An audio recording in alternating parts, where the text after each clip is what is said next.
Okay, the only question I received about the quiz review study guide is to re-explain the increasing and decreasing intervals, which I think is an excellent question, and I wish I had more to discuss.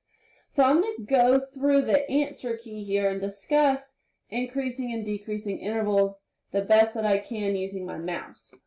So the first thing that I do when I talk about increasing and decreasing intervals is I cut my graph in half, okay? Because I want to be able to look at the left hand and the right hand side of my graph. Once I've done that,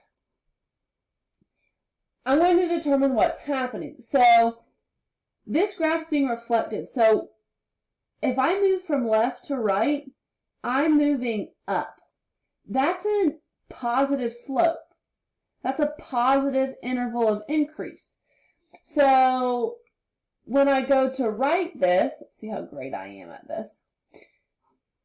When I talk about it, so my interval of increase is going to be from x values. It's always x values.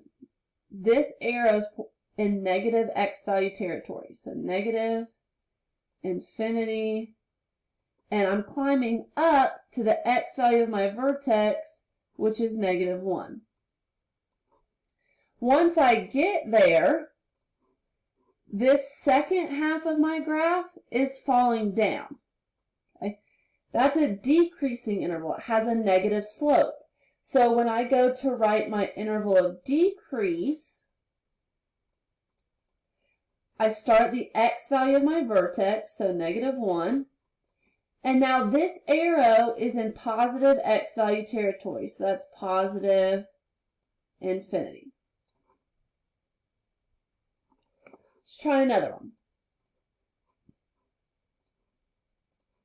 I'm going to cut my graph in half so I can distinctly tell between the difference of the left-hand side and the right-hand side.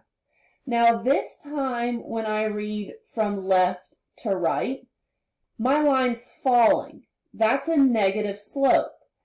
So that's an interval of decrease. So where's it decreasing from? Well, this arrow crosses over into negative x value territory. So this is going to be negative infinity, and we're going to fall to the x value of my vertex, which is 2. Once I get to the x value of my vertex, then my slope changes. Once I get here, my slope is increasing. I have a positive slope. That's an interval of increase. So the way that I would write that is I'm starting from the x value of my vertex 2, and I'm increasing to where this arrow is in positive x value territory.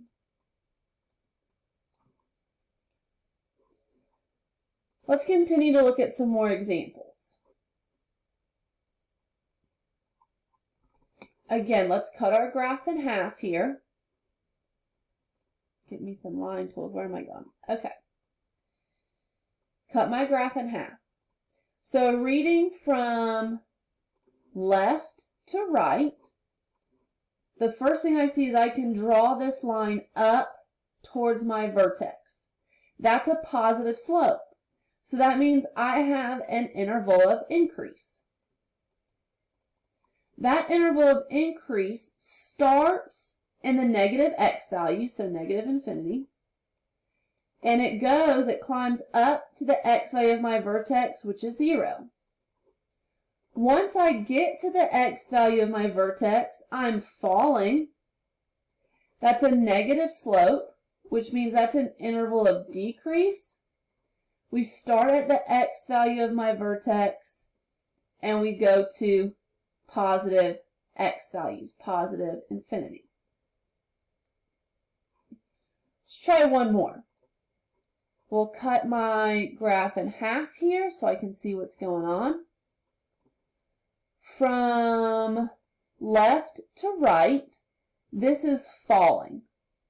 I have to pull my pen down to my vertex. So that's an interval of decrease. So I'm going to write that interval of decrease from negative infinity, because I'm in negative x's. So negative infinity to the x value of my vertex, which is negative 4. Once I get there at negative 4, my slope changes. It's now going to be a positive slope. So that's an interval of increase. So we're going to say this is from the x value of my vertex. And as this arrow continues on and on and on forever, we're eventually going to get into this positive x value territory. It's a quick video on how to determine the interval of increase and decrease. If you have any further questions, please hit me up on the remind and look out early tomorrow morning for some directions on how to take your quiz. Good luck!